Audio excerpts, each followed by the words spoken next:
Merci à tous, merci à toutes d'être venus aussi nombreux pour parler d'un sujet extrêmement intéressant, la dette technique. L'idée du talk, c'est de vous faire un petit retour d'expérience. Ordinateur, tout le monde va, ça commence bien. On est reparti. Donc l'idée du talk, c'est de faire un petit retour d'expérience sur ce qu'on a pu mettre en place chez GoodJob pour gérer notre dette technique. Le talk, il va être en 3 parties. On va d'abord parler un petit peu de notre dette. Je vais vous faire une introduction à GraphQL. Juste pour savoir qui connaît GraphQL, qui l'a déjà mis en place en back-end. Donc il y a beaucoup de mains baissées. On va faire une introduction un petit peu rapide pour comprendre un petit peu les mécanismes derrière de comment ça fonctionne et comment au final ça a pu nous aider à gérer notre dette et à pouvoir migrer petit à petit notre monolithe. Donc la partie la moins intéressante, moi. Ça fait un peu plus de 10 ans que je travaille dans des startups et des scale-up, principalement en TypeScript. Je fais du GraphQL depuis au moins 6 ans. Et je travaille chez GoodJob en tant que staff engineer. Donc chez GoodJob, vu qu'on va parler un petit peu de ce qu'on fait, notre objectif c'est de ramener les gens vers l'emploi. On le fait à travers l'intérim. On a du coup tout un logiciel qui va nous gérer le recrutement, la facturation, la contractualisation. Et on est une équipe de 30-40 à Aix-en-Provence à travailler sur ce sujet. On va commencer donc par un petit peu d'histoire. GoodJob a commencé en 2015 avec ce qui était un petit peu le top of the pop, le top du top à l'époque, la MinStack. MinStack, c'est du MongoDB, de l'Express, de l'AngularJS et du Node.js. C'était en 2015 quelque chose qu'on voyait beaucoup dans le monde du JavaScript. Ça a commencé avec quelques développeurs, donc jusque-là rien de très compliqué. On avait en gros 3-4 entités avec lesquelles on travaillait beaucoup, c'est-à-dire les entreprises d'une part, les travailleurs de l'autre, et puis ensuite l'objectif c'était de leur faire des contrats, récupérer des relevés d'heures et d'aller facturer le client. Donc au fur et à mesure du temps, ce monolithe il a grossi, il y a de plus en plus de features, il y a de plus en plus de monde qui a commencé à venir travailler sur ce projet, de plus en plus d'interactions entre les différentes entités, et c'est là qu'on commence à avoir notre bon code spaghetti, comme on a pu déjà tous en voir quelque part. Donc l'idée, ça a été de faire une grosse migration. On s'est dit, on va arrêter JavaScript, on va se mettre à TypeScript, c'est beaucoup mieux, c'est typé. Pareil, Postgre, on va avoir un petit peu d'acidité côté database, ça nous évitera de faire quelques erreurs. On a utilisé le framework Nest.js, qui est très utile pour faire de l'inversion de dépendance. On commençait un petit peu à s'améliorer sur tout ce qui était test unitaire.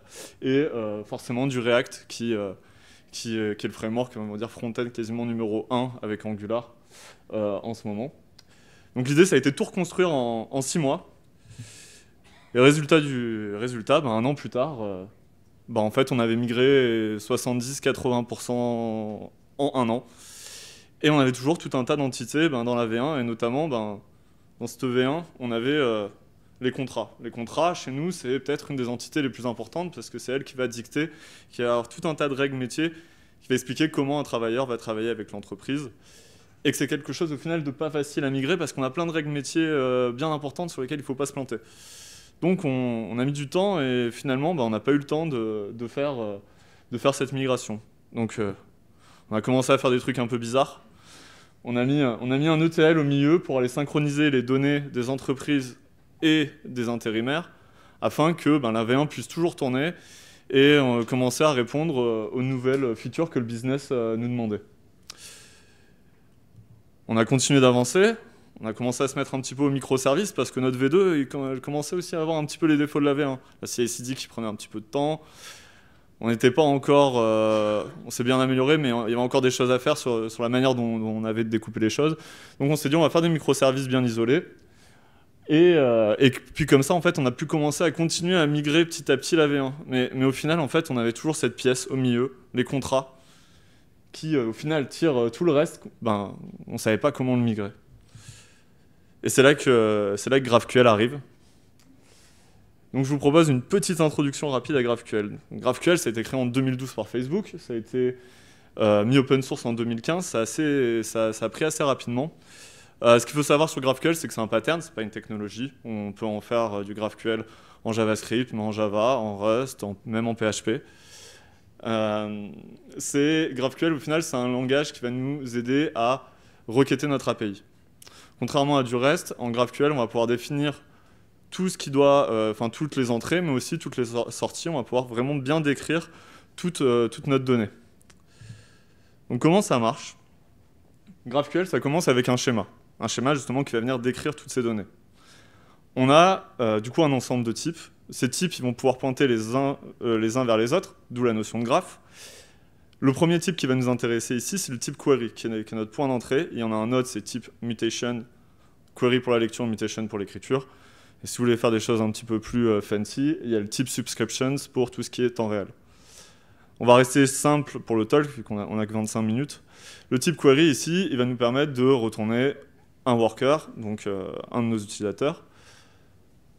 On voit que worker, il pointe vers le type worker. On redescend, on va voir les champs qu'on va pouvoir obtenir. Le prénom, le nom.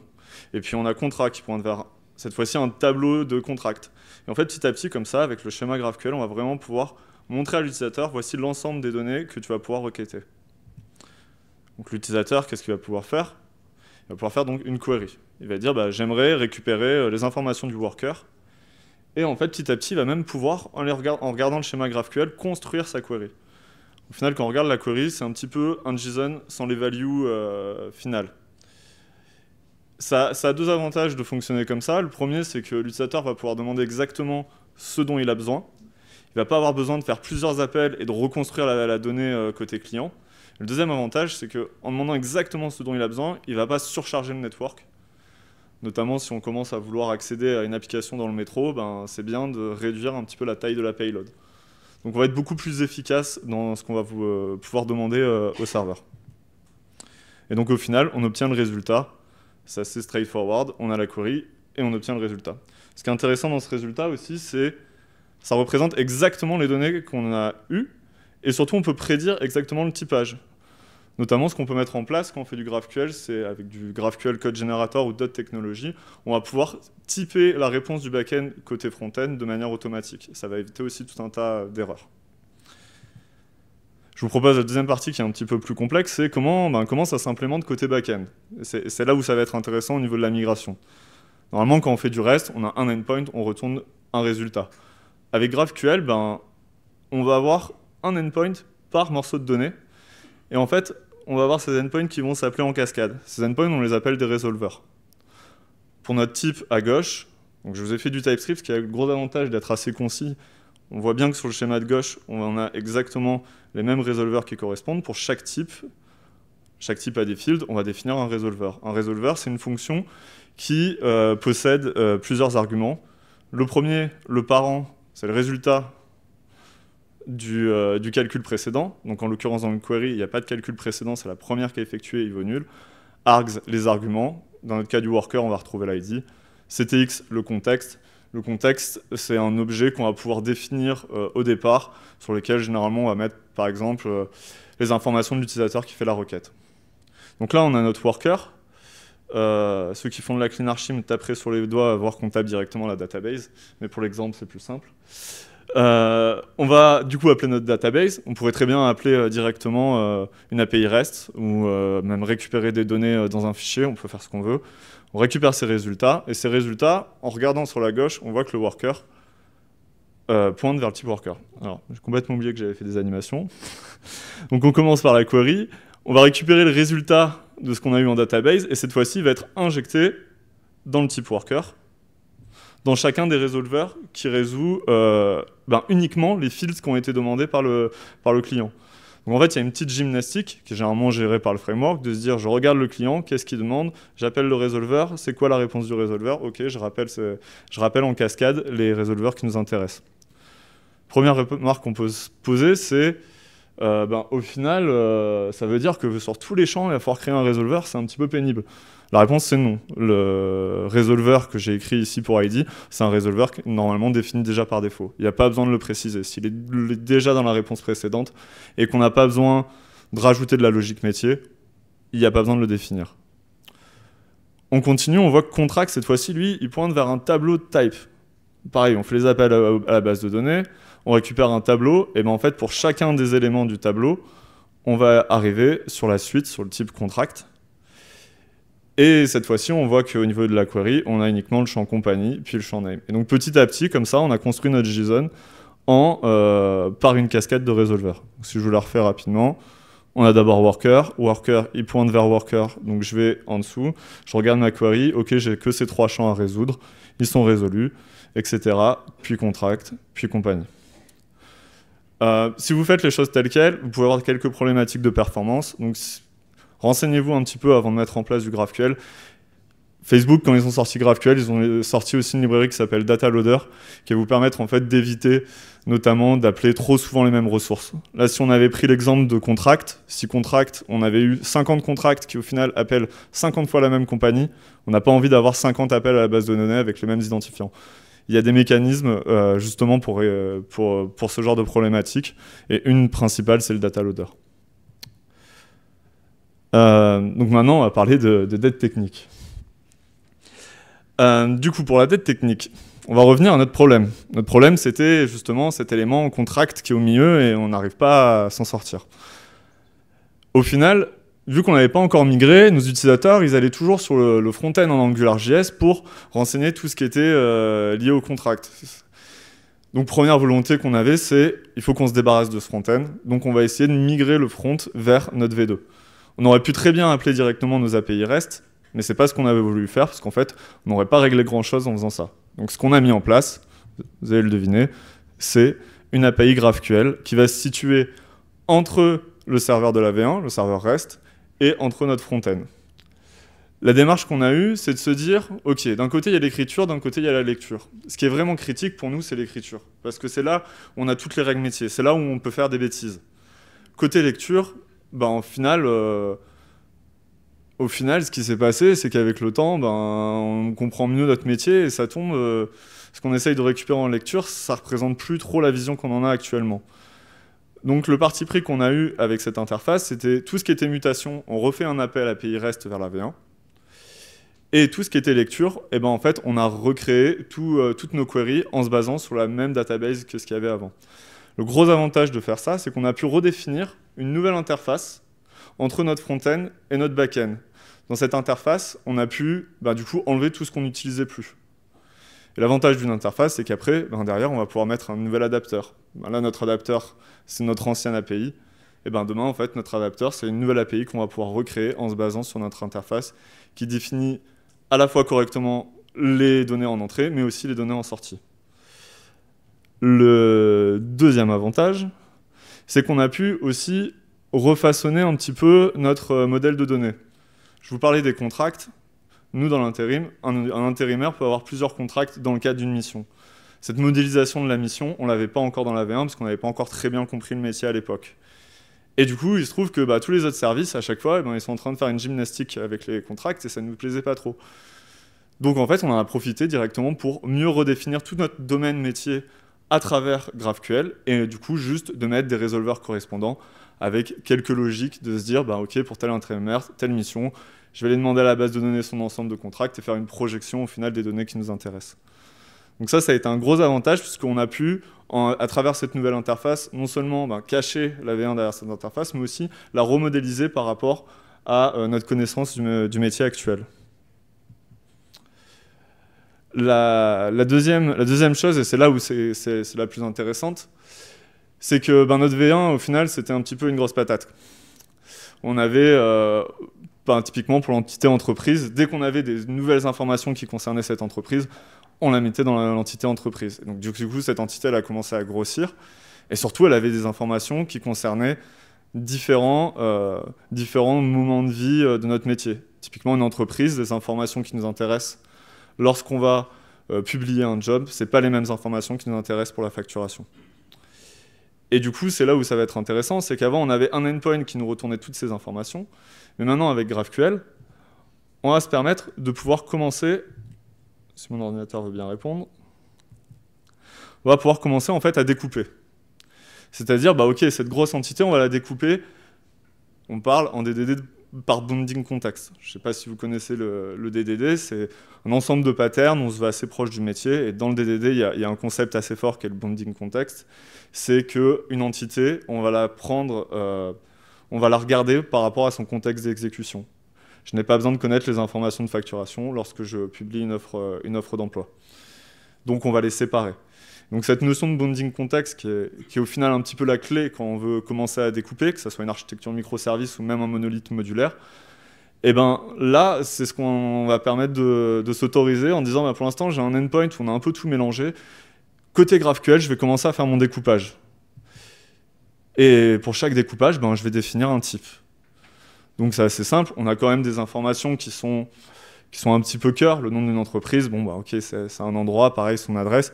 Par contre, les informations de facturation, je vais bien les séparer. Les informations qui concernent les offres d'emploi, je vais bien les séparer. Et du coup, bah, en fait, on se retrouve, au lieu d'avoir un service qui gère tout, à commencer à découper au niveau de la V1 en plusieurs morceaux. Donc typiquement, là, on a d'abord compagnie info qui a les informations globales, mais qui vont pointer vers les informations au niveau de la facturation. En soi, au niveau de la database, on n'a rien changé. Mais par contre, on a commencé à mettre en place une abstraction entre justement notre database et notre client, en séparant correctement les choses. Et en fait, ça nous a permis, du coup, de mettre en place une migration pas à pas.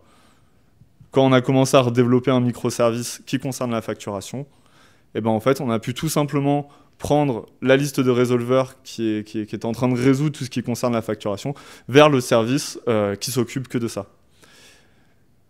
Si on est dans le cadre d'un monolithe, si on reste dans l'intérieur de notre monolithe, c'est assez simple. Mais vous allez me dire, OK, au niveau des microservices, on se retrouve à avoir des résolveurs dans un coin, des résolveurs dans l'autre. Comment on fait? Et ben, là, ça a été une autre étape qu'on a mis en place. On a mis en place Apollo Fédération. Donc Apollo Fédération, je ne sais pas si vous connaissez, c'est ce qui est utilisé par Netflix. Netflix, ils ont plus de 500 microservices en production. Au début, bah, ils ont commencé avec un pattern assez simple de back-end for front-end, donc avoir des back-end for front-end qui s'occupaient justement de faire l'agrégation au niveau des microservices, et ils se sont retrouvés à avoir un back-end for front-end aussi gros que leur monolithe. Du coup, ils ont décidé en fait de venir agréger les schémas GraphQL. En fait, dans Apollo Fédération, dans la gateway, il n'y a pas grand-chose. Elle vient juste savoir quel résolveur est placé dans quel microservice, de manière à ce que lorsqu'il y a une query qui arrive, de répartir les queries entre différents microservices. Donc ça, c'est aussi quelque chose qu'on a pu mettre en place. Et en plus, Apollo Fédération fournit des outils qui nous permettent de migrer. On peut très bien définir un type des deux côtés. Ben, ça tombe bien, on a peut-être répliqué les données au niveau de la database et de commencer à dire, OK, ce type-là, il est déprécié. Tu peux commencer à les résoudre au niveau de ce type-là. Et je crois qu'il me reste 5 minutes pour des questions.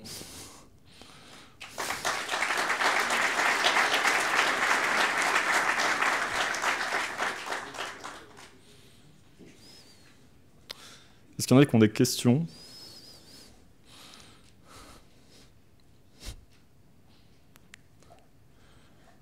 Du coup, je ne sais pas comment meubler. Ouais.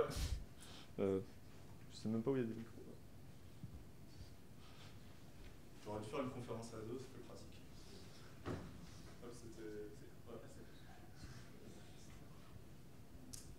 Allô, yes. Ma question c'était, j'avais pas lu le descriptif de la conf et je pensais que ça allait être ton retour d'expérience sur GraphQL en disant que ça t'avait emmené de la dette technique.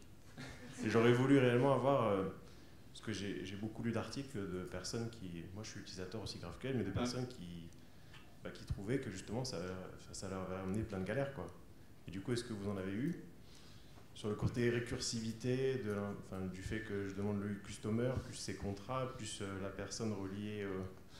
Ouais, alors, ça généralement c'est la première chose qui revient avec GraphQL, c'est les problématiques de performance. Comme tu l'as dit, justement, vu qu'on va pouvoir appeler une entité qui, ça tombe, retourne en tableau, qui va rappeler plusieurs entités, c'est là où on se retrouve à avoir des performances qui peuvent être complètement partir dans les choux. Je ne sais pas si vous avez déjà utilisé par exemple l'API de GitLab GraphQL, on en vient vite à faire des requêtes qui prennent 4, 5, 6 secondes. Bon, moi j'ai deux manières de voir les choses. La première, du coup, c'est le data loader. Il faut être capable d'en mettre en place. Nous, ce qu'on a mis en place, ce qu'on utilise, on utilise un APM, on utilise l'APM de Elastic, qu'on a mis un petit peu partout sur nos microservices, et qui nous permet en fait assez rapidement de voir des goulots d'étranglement. On voit assez vite que dès qu'il y a une requête qui est un peu longue, qu'il y a plein d'appels, et que du coup, il faut mettre un petit peu d'effort. Et donc là, déjà, le data loader permet de réduire considérablement ces problématiques de performance. Après, je pense que nous, on est dans un cas où on n'a pas besoin non plus de performance extrême. Si vraiment on commence à vouloir aller un peu plus loin sur les performances, il y a une autre technique, c'est de pouvoir résoudre les choses, ce qu'on appelle une résolution à la racine. C'est-à-dire que plutôt que d'avoir un premier appel à la base de données qui retourne un tableau et plusieurs appels à la base de données qui refont, en fait, on peut très bien faire un appel à la base de données qui résout tout et derrière avoir une résolution directe. Donc ça, c'est une deuxième réponse. La dernière réponse que j'ai, c'est au final, il faut voir aussi le gain dans sa globalité.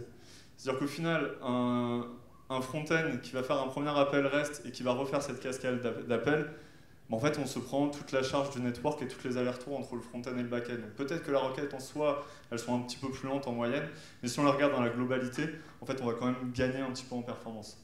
Donc la performance, c'est vrai qu'on peut vite avoir des problèmes avec GraphQL, il faut faire attention, c'est pour ça que je parlais de data loader. On ne peut pas faire un serveur de GraphQL sans data loader, mais ça se gère. Il y a aussi on peut plus facilement mettre en place aussi du cache, parce que c'est plus difficile de mettre en cache une ressource qui agrippe plein de données que de mettre en cache une ressource qui retourne une table. L'avantage, c'est que GraphQL, en ayant cette finesse, on va pouvoir plus facilement dire « Ok, cette donnée, elle n'est pas très volatile, elle ne bouge pas trop, donc je mets du cache. » Ou typiquement, sur les entreprises, le nom de l'entreprise ne change pas beaucoup. On peut très bien mettre du cache, et du coup, on aura une réponse qui on peut même gagner en performance par rapport à si on avait requêté la base de données. Enfin, moi, en tout cas, c'est mes différents retours que je peux te faire par rapport à ça. Et si par exemple l'API, vous la mettez à disposition des différents partenaires qui sont autour de vous, vous avez eu un peu des frictions, des gens qui étaient frileux à l'idée de... Vous n'avez pas un truc un peu plus pas standard, mais alors, on a l'avantage de ne pas avoir de soucis, on est nos propres utilisateurs.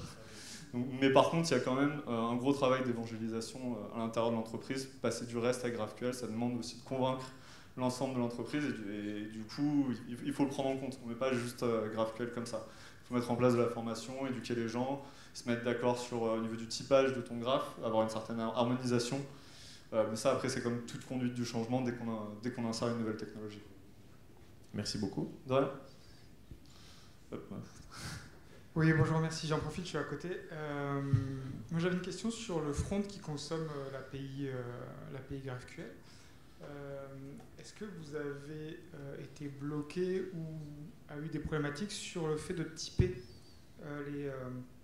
les entités côté front finalement parce qu'avec GraphQL on peut construire la requête comme on le souhaite, mais ça va on va perdre un petit peu le typage un peu fort qu'on pourrait mettre côté front sur les entités qu'on récupère parce qu'elles vont être potentiellement jamais les mêmes. Parce que des fois on va enlever certaines propriétés et tout. Et je voulais savoir un petit peu comment vous avez géré ça côté front. Justement, tout à l'heure, j'en parlais, il y a GraphQL Code Generator. GraphQL Code Generator, on peut le mettre en place sur une interface front-end. On lui indique où est notre schéma du back-end.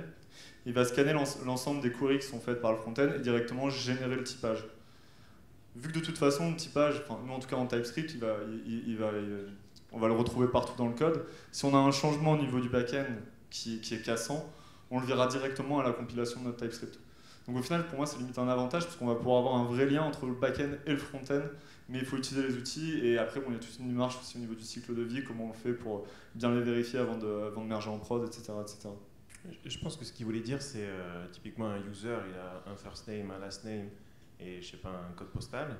Et là, j'ai pas récupéré le code postal exprès dans cet appel. Et c'est embêtant dans tout le front d'avoir un user without code postal et un autre type qui est user with code postal et un autre user with code postal et un machin, en gros. Parce que du coup, je peux de temps en temps avoir récupéré une instance de user, mais sans certaines propriétés du user, parce que je ne les voulais pas toutes. J'ai pas fait un select étoile du user, j'ai juste récupéré le first name et le last name, quoi. Ah, d'un point de vue back-end, le fait de pas... D'un point de vue front, je me retrouve avec un objet user que j'ai l'impression d'être complet, et il ne faut pas que j'ai l'impression qu'il soit complet, puisque j'ai intentionnellement pas... j'ai pas récupéré certaines propriétés. Si on fait une query par rapport à une autre, où il y en a un où il y a un code postal et un autre où il n'y a pas de code postal. Ouais. Généralement, la bonne pratique, c'est d'utiliser ce qu'on appelle des fragments côté query, côté front-end.